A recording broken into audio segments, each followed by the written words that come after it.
Hello everyone, my pleasure to be here at Ergo Summit. I'm Alex Chepurnoy and I'm going to present a talk named Scaling Blockchain Securely. This talk is about how can we achieve maximum scalability without compromising security. And let's start with foundations. As we are going to talk about security, so then we have some reference example of the protocol, which is the Bitcoin protocol, undoubtedly the most well studied. The simplest one in comparison with follow-up protocols. We can't compare Ergo with Bitcoin protocol simply because there are a lot of dimensions in comparison when we are talking about complex protocols such as Bitcoin and Ergo protocols. But we can talk about security assumptions those protocols have in common. And if we are not much different from Bitcoin than the foundation, the securities foundation, then is more or less the same. What are assumptions about? So the term is coming from cryptography. In a sense, we are interested in. For any cryptographic construction, in modern cryptography, which is based on what's called proven security, we need to specify security goals formally. Usually we are some game with adversary. Then we need to specify assumptions which are considered to be true for our construction and its security goals. And then we get a proof that the goals of construction are indeed satisfied if and only if the assumptions hold. And one cryptographic construction can be used as a building block for another one. And then we have a lot of constructions where security properties of one construction is used as assumptions for another. So we have a kind of Russian doll of cryptographic constructions and assumptions, and at the bottom we are getting some unproven assumptions like P not equals to NP. We tend to believe because decades, maybe centuries of math providing pretty good intuition that probably those unproven assumptions hold.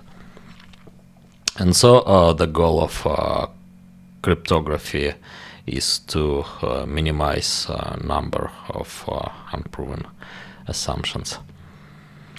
Here we are considering Bitcoin as a cryptographic protocol.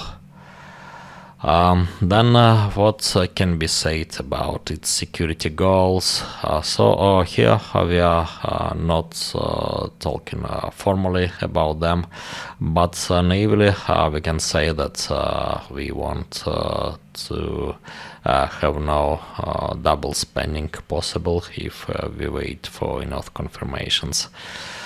Which means that probability of double spending is going down exponentially with time. More mathematically. We also want to see longest chain making progress. We wanna see protocol not censoring any transactions, which along with longest chain making progress actually means that any transaction submitted which is correct and maybe paying enough is ending up on the blockchain. We also want to see only positive development of the protocol, so we don't wanna see rules being changing in a bad way. Right, which is becomes tricky at this point because we need to define what is good and what is bad. But let's keep this for now. Alright, and to achieve these properties we have some assumptions such pretty known from cryptography. So we need for hash function not to be broken. There are different security properties of a hash function. So, in general case, we want strongest assumption here. So, we want hash function to be collision resistant. We want to see we need for digital signature scheme not to be broken. Which also has some tricky details behind. I'm going to skip. And then we have a protocol assumption, which is more or less similar from the first look to many cryptographic protocols such as secure multi-party computations and so on. So we want to we need to have a majority of mining hash rate. To be honest, following the Bitcoin protocol. And unlike cryptographic assumptions, which are more or less trivial, this hash rate assumption is not clear at all. What does it mean to be honest, and what defines the Bitcoin protocol? And there is no formal description of the Bitcoin protocol. So it's considered that the Bitcoin protocol is defined via the protocol reference client implementation somehow, but then it's possible to modify the client. So I can do some modifications on my side, and then you can modify your client on your side.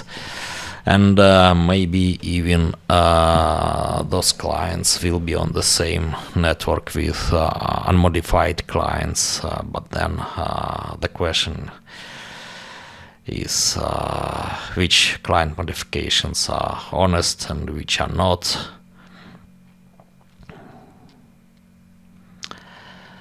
It's going to be tricky.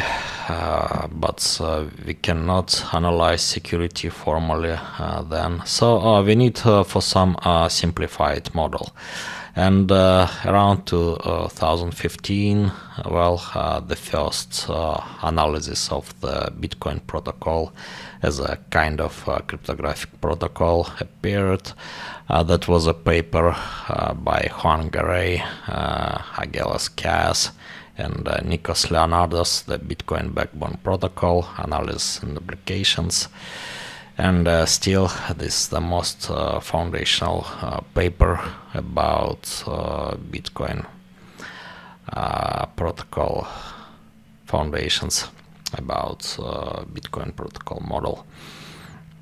And this work defines that honest means continuing longest chain, using somewhat protocol's validation function V, and also input contribution function I.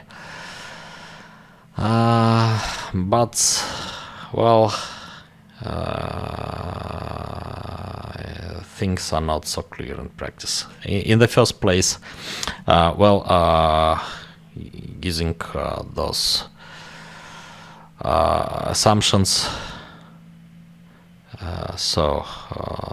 that's honest parties are continuing longest chain using validation function, which is defined by the protocol, also input contribution function. Authors of the paper showing that Bitcoin is indeed achieving its security properties, like liveness, for example, which means that transaction is eventually finishing up on the blockchain. And other properties you can find in the paper.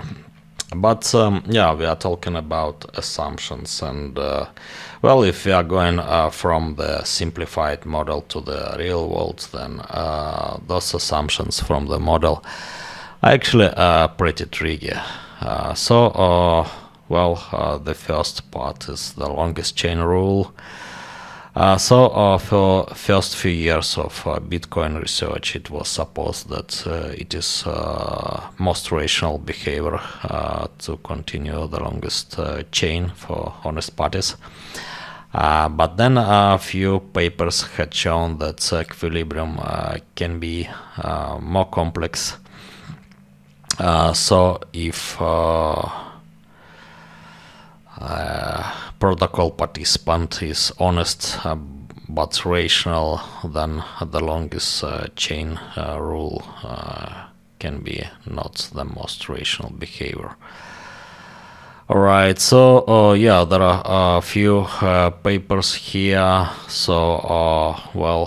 The first work of Karlstein et al. Is showing that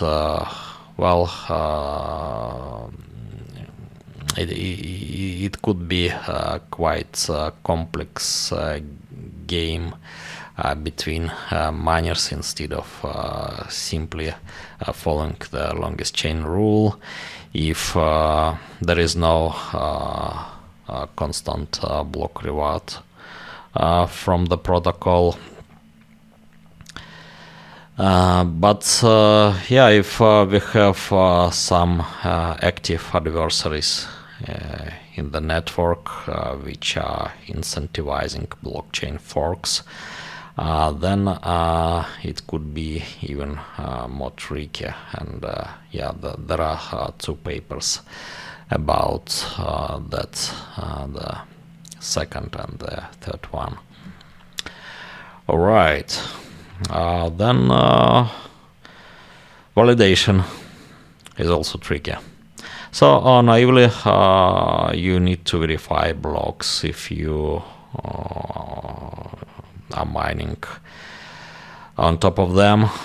But yeah, things are not so simple even here. So there is so-called verification dilemma.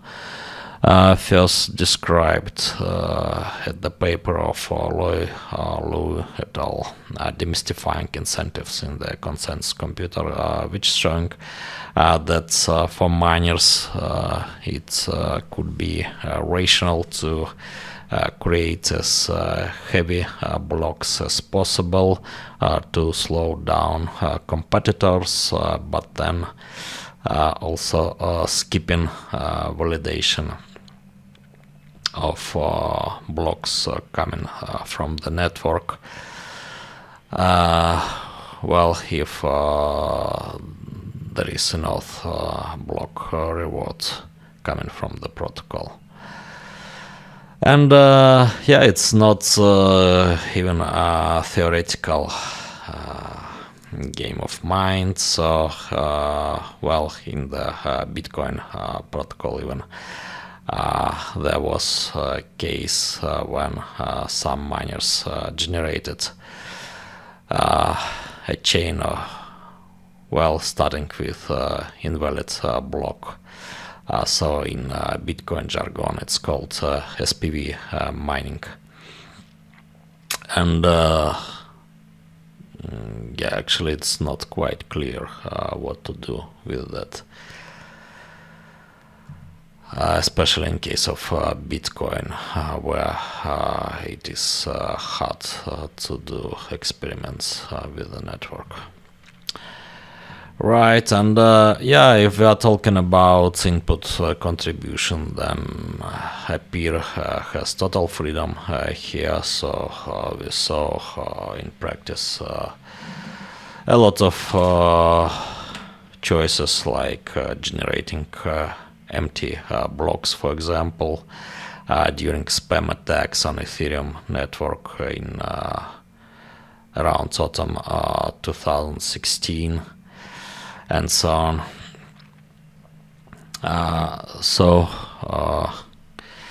Yeah, honest but rational peers can actually do a lot of things here, including censoring out certain transactions. All right, so well, as you can see, even in Bitcoin, assumptions are very tricky. And we cannot change the protocol in a simple way without, well, affecting some of them. Yeah, now well, let's talk about Ergo Assumptions. Other cryptocurrencies than Bitcoin and Ergo are introducing a lot of new assumptions, including cryptographic ones. For example, Zcash is relied on hardness of some pairing problems and also trusted setup. And so on. So there are actually a lot of cryptography, sometimes very exotic traits in different cryptocurrencies. And yeah, well, in regards with honest majority, well, it's even more tricky, and we have well, a greater variety here even. And so, well, Ergo choice was to try to maximize security by not deviating much from the Bitcoin protocol. Which, as you can see, well, already based on, well, a lot of tricky things, but at least it is working for more than 13 years, and yeah, it's pretty well battle tested. And actually, many theoretical problems are still theoretical, and maybe will be theoretical in future. Who knows? Bitcoin seems like the best candidate to derive security from.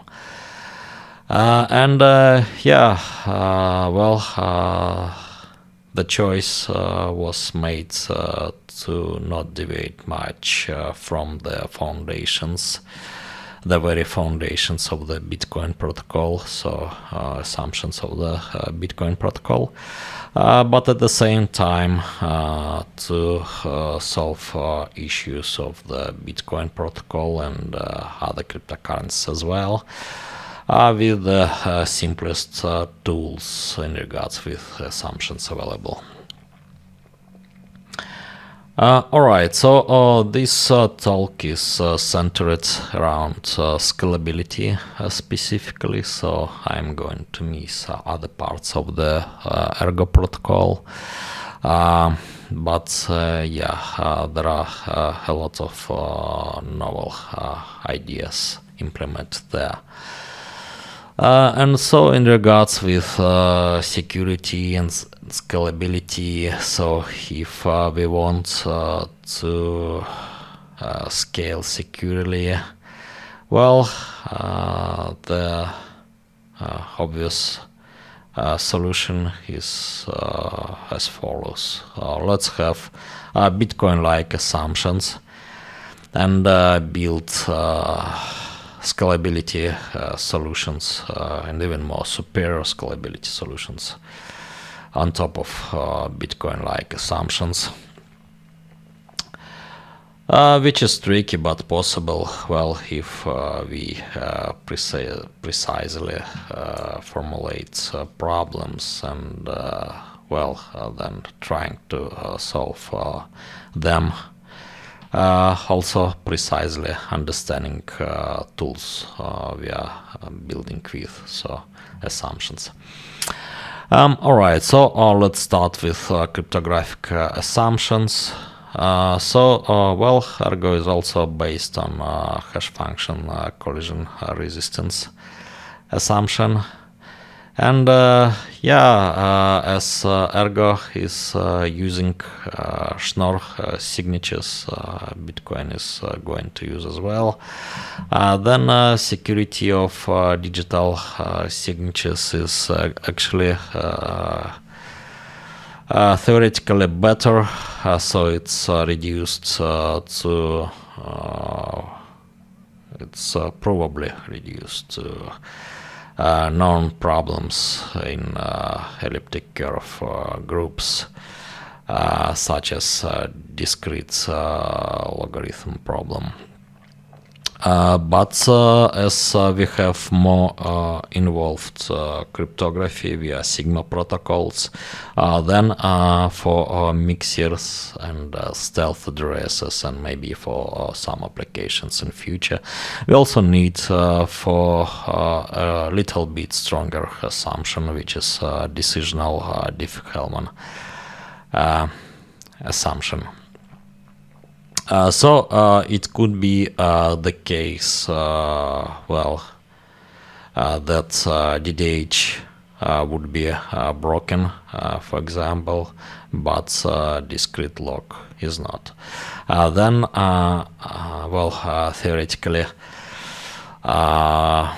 we have,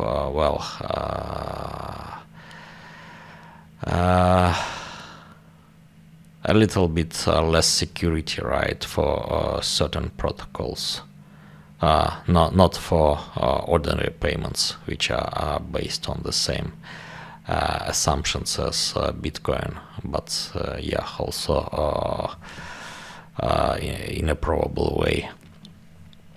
To the best of our knowledge, there are no concrete attacks possible on used cryptographic groups against DDH property specifically. We then have more or less the same assumptions as Bitcoin cryptographically.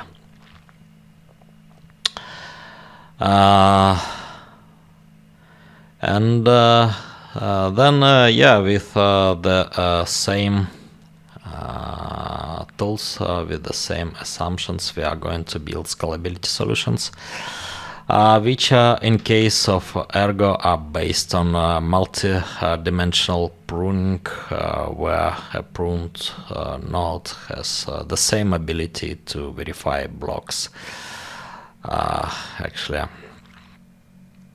And we require that pruned clients should have more or less same security assumptions, cryptographic or not.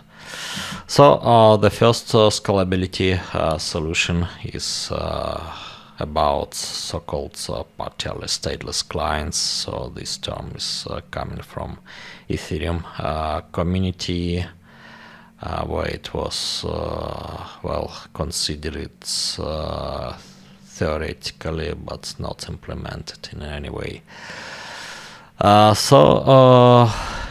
In this partially stateless clients model, it's possible to avoid storing UTXO set. Result of blocks processing.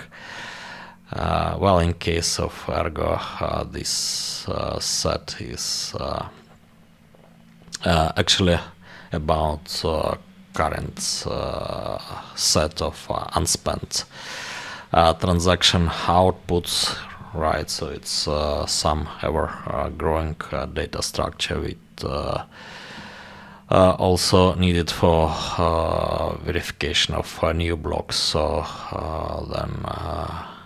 at least critical parts of it should be stored in random access memory, which is limited. Existence of UTXO set was actually kind of critical, maybe one of main arguments during the Bitcoin block size civil war, kind of. Right, so in Ergo it's possible to avoid storing UTXO set and then avoiding block size issues and so on, to a certain degree.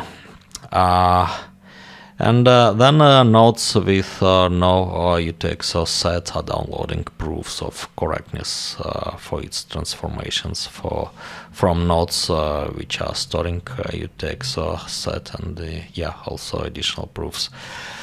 And potentially only miners do need to store UTXO set. So if in future Ergo blockchain will be huge, then only miners do need to store a UTXO set, which is a result of blockchain processing. And solution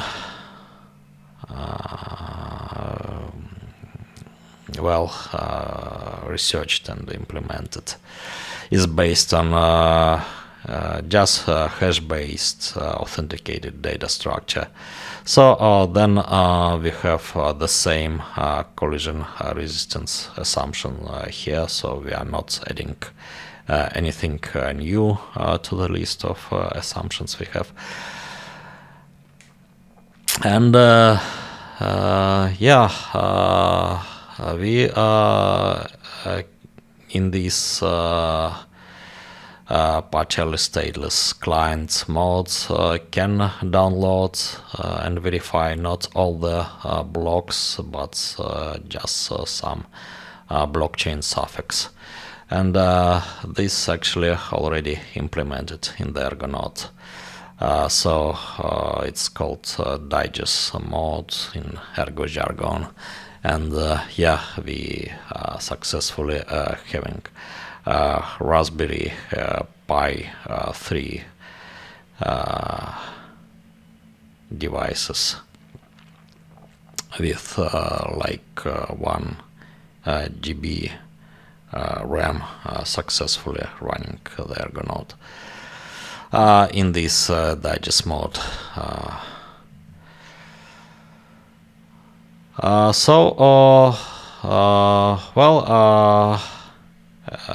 I said, potentially only miners do need to store UTXO set.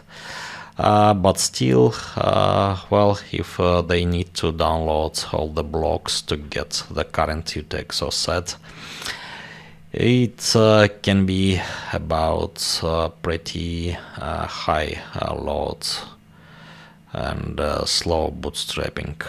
Anyway, then as a second scalability solution, we can have bootstrapping with UTXO set snapshot, which is actually already done in Ethereum clients. And for this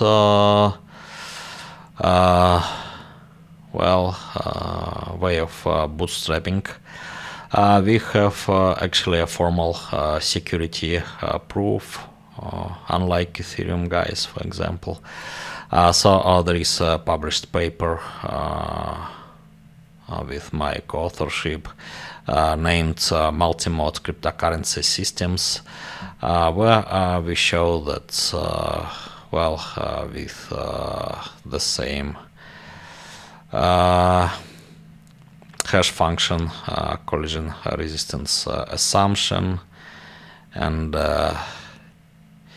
honest majority assumption, the same as in Bitcoin. This way of bootstrapping and operating can be secure. Right, so yeah, we're considering even a stricter model where a node is storing UTXO set snapshots and a fixed number of blocks always. Implementation in Ergo node is half done. Storage part is done, network messaging is done. So we now need to implement bootstrapping procedure. Then another scalability solution we have is Nipopose, which is suitable for SPV clients, for side chains in some cases, and also actually useful for reducing bootstrapping time, also for full nodes even. So Nipopose allowing to download small number of headers, block headers instead all of them. And